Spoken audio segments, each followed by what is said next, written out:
ఓం శ్రీ గణేశాయ నమః. ఓం శ్రీ వేదవ్యాసాయ నమః. ఓం నమో భగవతే వాసుదేవాయ. మహాభారత గ్రంథ పారాయణలో భాగంగా ఈరోజు మనం 395వ రోజుకు చేరుకున్నాము. ద్రోణ పర్వంలో ఉన్నాము. ఈరోజు అలంబసుడిని వధించుట మరియు కర్ణ ఘటోత్కచుల మధ్య జరిగిన ఘోర యుద్ధం గురించి తెలుసుకోబోతున్నాము. చాలా బాగుంటుంది, చివరి వరకు స్కిప్ చేయకుండా చూడండి. హరే కృష్ణ. శుక్లాంబరధరం విష్ణుం శశివర్ణం చతుర్భుజం ప్రసన్నవదనం ధ్యాయేత్ సర్వవిఘ్నోపశాంతయే.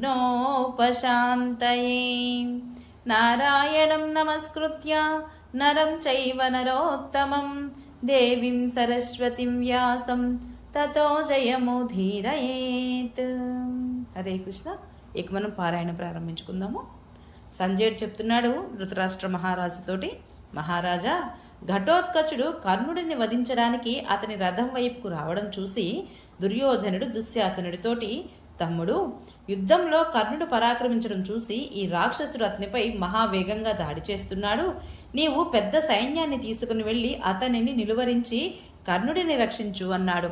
దుర్యోధనుడు ఇలా చెప్తూ ఉండగానే జటాసురుని కొడుకు అలంబసుడు అతని వద్దకు వచ్చి, దుర్యోధన, నీవు నాకు అనుమతి ఇస్తే నీ ప్రసిద్ధ శత్రువులను వారి అనునాయులతో సహితంగా మట్టు పెట్టాలనుకుంటున్నాను. నా తండ్రి పేరు జటాసురుడు. అతడు రాక్షసులందరికీ నాయకుడు. ఈ నీచ పాండవులు అతనిని కొద్ది రోజుల క్రితమే చంపివేశారు. నేను దానికి బదులు తీర్చుకోవాలనుకుంటున్నాను. మీరు ఈ పనికి నన్ను వినియోగించండి అన్నాడు. ఇది విని దుర్యోధనుడు చాలా సంతోషం కలిగింది. అతడు అలంబసుడితోటి ఇలా అంటున్నాడు, శత్రువులను జయించడానికి ద్రోణుడు, కర్ణుడు మొదలైన వారితో పాటు నేనే ఎక్కువ. అయినా నా ఆజ్ఞతో క్రూర కర్ముడైన ఘటోత్కచుడిని నాశనం చెయ్యి అన్నాడు. అలంబసుడు తథాస్తు అని చెప్పి ఘటోత్కచుడిని యుద్ధానికి రమ్మని రెచ్చగొట్టి పిలిచాడు. అతనిపై అనేక రకాల ఆయుధాలను వర్షించనారంభించాడు. కానీ ఘటోత్కచుడు ఒక్కడే అలంబసుడిని, కర్ణుడిని, కౌరవుల యొక్క దుస్తరమైన సైన్యాన్ని చుట్టివేశాడు. అతని మాయా బలం చూసి అలంబసుడు ఘటోత్కచునిపై బాణ సమూహాన్ని జడివానలాగా కురిపించాడు. పైగా తన బాణాలతో పాండవ సేనను కొట్టి పారద్రోలాడు. అలాగే ఘటోత్కచుని బాణాలకు మీ సైన్యం కూడా క్షత్రగాత్రమై వేల దివిటీలను విసిరి పారిపోసాగింది. అనంతరం అలంబసుడు క్రోధంతో ఘటోత్కచునిపై 10 బాణాలు వేశాడు. అతడు కూడా భయంకరంగా అట్టహాసం చేస్తూ అలంబసుడి గుర్రాలను, సారథిని చంపి అతని ఆయుధాలను కూడా ముక్కలు ముక్కలు చేశాడు. అలంబసుడు క్రోధంతో ఘటోత్కచునిపై గట్టిగా పిడిగుద్దులు కురిపించాడు. ఆ పిడిగుద్దులకు ఘటోత్కచుడు కంపించిపోయాడు. తిరిగి అతడు కూడా అలంబసునిపై పిడిగుద్దులు కురిపించి నేలపై పడవేసి 2 మోచేతులతో పొడవసాగాడు. అలంబసుడు ఎలాగో ఘటోత్కచుని పట్టు నుండి తప్పించుకొని అతనిని నేలపై పడవేసి రోషంతో తాను కూడా అతనిని మర్దించసాగాడు. ఈ రీతిగా మహాకాయులైన ఆ రాక్షసులు ఇద్దరు బొబ్బలు పెడుతూ పోరాడసాగారు. వారి మధ్య గగురుపాటు కలిగించే యుద్ధం జరుగుతోంది. వారిద్దరూ మహాపరాక్రమవంతులు, మాయావులు. మాయాబలంలో ఒకరినొకరు తమ విశేషాన్ని ప్రదర్శిస్తూ యుద్ధం చేస్తున్నారు. ఒకరు నిప్పు అయితే ఇంకొకరు సముద్రము, ఒకరు పాము అయితే మరొకరు గరుడు అవుతున్నారు. అలాగే ఒక్కొక్కసారి మేఘము, ఈదురుగాలి, పర్వతము, వజ్రము, ఒక్కొక్కసారి ఏనుగు, సింహంలా మారి కనిపిస్తున్నారు. ఒకడు సూర్యుడైతే రెండవ వాడు రాహువై అతనిని మింగివేయడానికి వస్తున్నాడు. ఈ రీతిగా ఒకరిని ఒకరు చంపుకోవడానికి ఇద్దరు కూడా అనేక మాయలను సృష్టిస్తున్నారు. వారి యుద్ధ విన్యాసము గొప్ప విచిత్రంగా ఉంది. వారు పరిగా, గద, ప్రాసం, ముద్గరం, పట్టిసం, ముసలం, కొండ శిఖరాలతో పరస్పరం ప్రహరించుకుంటున్నారు. వారి మాయాశక్తి చాలా గొప్పది. అందుకని వారు ఇరువురు ఒకసారి అశ్వికులుగా మారి యుద్ధం చేస్తే మరొకరు గజారోహుల రూపంలో యుద్ధం చేస్తున్నారు. ఒక్కొక్కసారి ఇద్దరు పదాతి సైనికుల వలె యుద్ధం చేస్తూ కనిపిస్తున్నారు. ఈలోగా అలంబసుడిని చంపాలని ఘటోత్కచుడు పైకి ఎగిరి డేగలాగా ఒక ఉదుటున అతనిని పట్టుకున్నాడు. పైకి ఎత్తి అతనిని నేలకు వేసి కొట్టి కత్తి దూసి అతని తలను నరికేశాడు.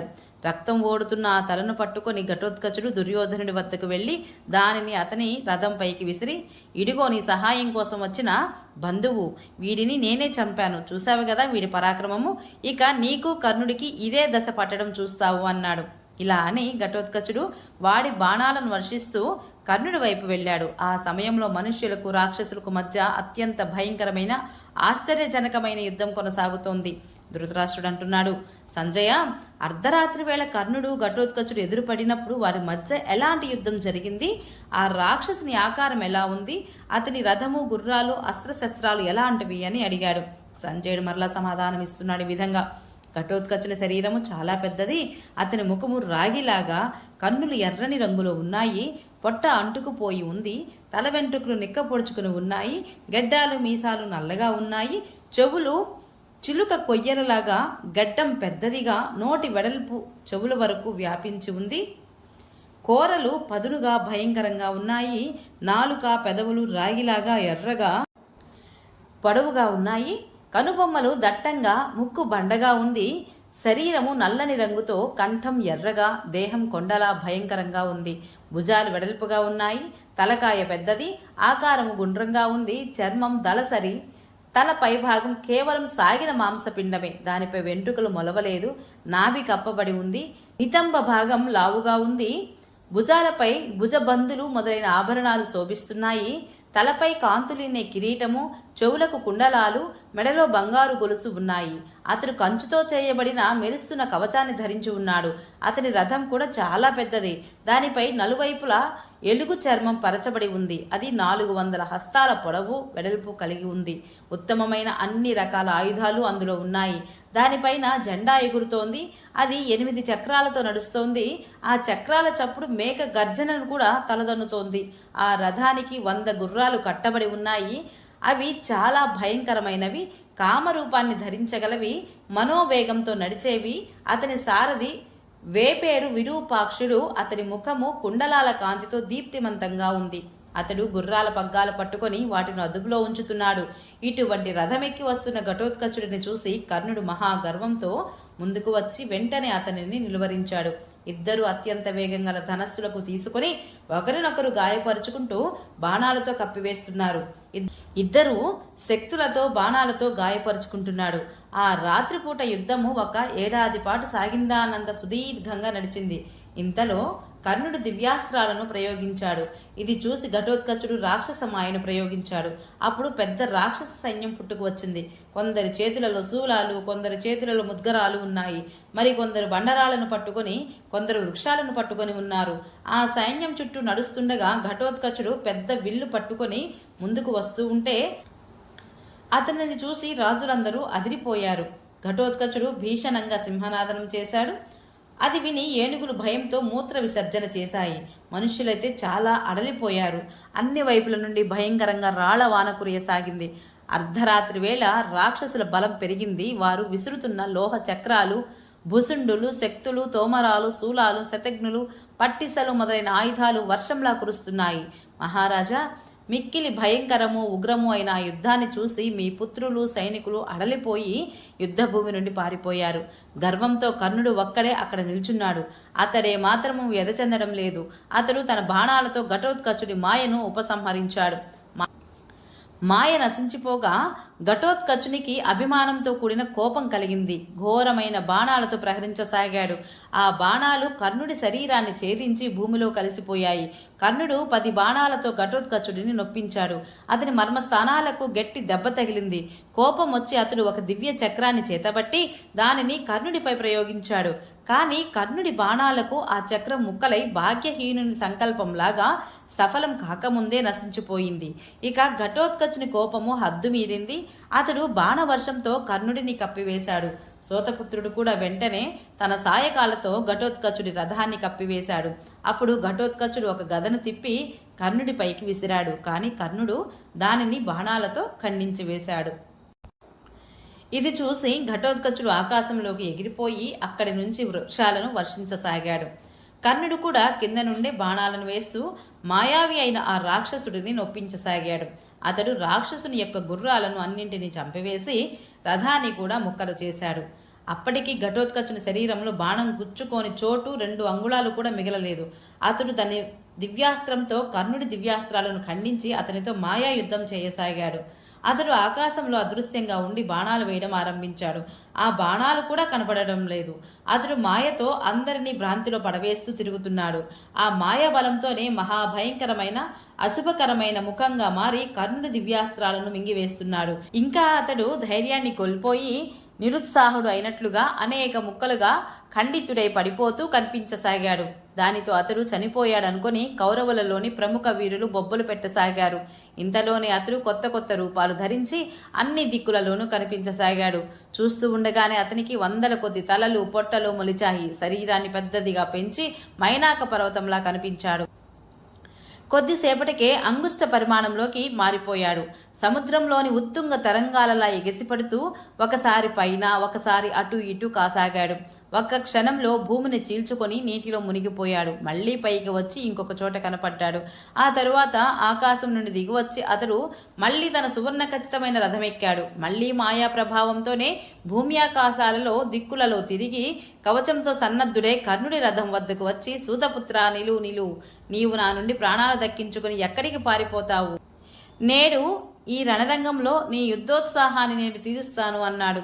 ఇలా అని ఆ రాక్షసుడు మళ్లీ ఆకాశంలోకి ఎగిరిపోయి కర్ణుడిపై రథపుటి ఇరుసుల వంటి లావు బాణాలను వర్షించసాగాడు. అతని బాణవర్షాన్ని కర్ణుడు దూరం నుండే ఖండించి పడవేయసాగాడు. ఈ రీతిగా తన మాయ నశించిపోవడంతో ఘటోత్కచుడు మళ్లీ అదృశ్యమై కొత్త మాయను సృష్టించసాగాడు. ఒక్క క్షణంలో మహా ఎత్తైన పర్వతంలా మారి నీటి ప్రవాహంలా శూలాలు, ప్రాసాలు, కత్తులు, ముసలాలు మొదలైన అస్త్రశస్త్రాలను వర్షించసాగాడు. కర్ణుడు ఏమాత్రం భయపడకుండా నవ్వుతూ ఒక దివ్యాస్త్రాన్ని ప్రయోగించాడు. ఆ అస్త్రం తాకగానే ఆ పర్వత రాజం పేరుకి కూడా మిగలలేదు. ఇంతలో ఆ రాక్షసుడు ఇంద్రధనస్సుతో కూడిన మేఘము అయ్యి ఉప్పొంగిపోతూ వచ్చి సూతపుత్రునిపై రాళ్లవాన కురిపించసాగాడు. కానీ కర్ణుడు వాయువ్యాస్త్రాన్ని సంధించి ఆ కాలమేఘాన్ని వెంటనే ఎగురుకొట్టాడు. అంతేకాదు అతడు బాణ సమూహంతో దిక్కులన్నింటినీ కప్పివేసి ఘటోత్కచుడు వేస్తున్న అస్త్రాలనన్నింటినీ నాశనం చేశాడు. అప్పుడు ఘటోత్కచుడు కర్ణుడి ఎదుట మహామాయను ప్రయోగించాడు. ఘటోత్కచుడు రథమెక్కి రావడము కర్ణుడు చూశాడు. అతని వెంట పెద్ద రాక్షస సైన్యం ఉంది. కొందరు రాక్షసులు ఏనుగుల మీద, కొందరు రథాల మీద, కొందరేమో గుర్రాల మీద ఎక్కారు. వారి వద్ద అనేక రకాల ఆయుధాలు, కవచాలు కనిపిస్తున్నాయి. ఘటోత్కచుడు దగ్గరకు వస్తూనే కర్ణుడు 5 బాణాలతో నొప్పించసాగాడు. రాజులందరినీ భయభ్రాంతులను చేస్తూ భైరవ స్వరంతో పెడబొబ్బలు పెట్టాడు. అంజలీకమనే బాణంతో కర్ణుడి చేతిలోని వింటిని విరిచాడు. కర్ణుడు వేరొక విల్లు తీసుకొని ఆకాశచారులైన ఆ రాక్షసుల వైపు బాణాలు వేయడం మొదలుపెట్టాడు. దానితో వారికి చాలా నొప్పి కలిగింది. గుర్రాలు, సారథులతో పాటు ఏనుగులతో సహితంగా ఆ రాక్షస సైన్యం అంతా కూడా కర్ణుడి చేతిలో సమసిపోయింది. అప్పుడు ఘటోత్కచుడు తప్పించి పాండవ పక్షంలోని 1000 మంది యోధులలో ఎవరూ కూడా కర్ణుడి వైపు కన్నెత్తి చూడలేకపోయారు. ఘటోత్కచుడు కోపంతో మండిపడ్డాడు. అతని కన్నుల నుండి నిప్పులు కణికలు రాలుతున్నాయి. అతడు చేతులు అప్పలిస్తూ పెదవులను పళ్లతో అదిమిపెట్టి మాయా బలంతో ఇంకొక రథాన్ని నిర్మించుకున్నాడు. ఏనుగులతో సమానంగా బలిసిన పిశాచాల వంటి ముఖాలు కలిగిన గాడిదలు ఆ రథానికి కట్టబడి ఉన్నాయి. అతడు ఆ రథమెక్కి కర్ణుడి ఎదుటికి వెళ్లి అతనిపై ఒక బాణాన్ని అసనిగా ప్రయోగించాడు. కర్ణుడు తన ధనస్సును రథంపై పెట్టి